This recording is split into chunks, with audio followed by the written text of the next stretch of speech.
আমার বেস্টি তার কলেজ শুরু করার আগের দিন। কালকে আমার কলেজের প্রথম দিন। উফ, আমি কি এক্সাইটেড। না, কালকে দেরিতে ঘুমতে উঠলে হইতো না, আজকে রাতে তাড়াতাড়ি ঘুমাই যামুগা। মা প্রিয়া, হ্যাঁ বাবা। কইতাছি মা, কালকে কি তোরে কলেজে দিয়াইতে হইব আমার?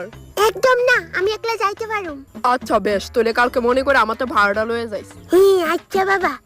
কালকে কলেজে গিয়ে আমি তারার লগে কেমনে কথা কমু? আমি তো খুব লজ্জা পাই কথা কইতে। আর সব তো নতুন নতুন স্টুডেন্ট থাকবো। এক কাজ করুম, কালকে এইটা কইয়া কথা শুরু করুম। কি গা, তুমি কোন স্কুল থেকে আইছো? না না না, তুমি কইরা গেলে কইতাম, তারা তো আমরা ক্লাসেরই থাকবো।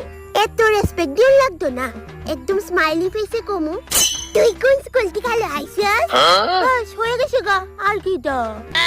মায়া রিজানি আমার লগে মিশবো নি, অনেকটি তো আবার সুলানিও থাকে। কি গো, আমার ফ্রেন্ড হইবা তুমি? আবার কি গো? কি লো, আমার ফ্রেন্ড হইবি তুই?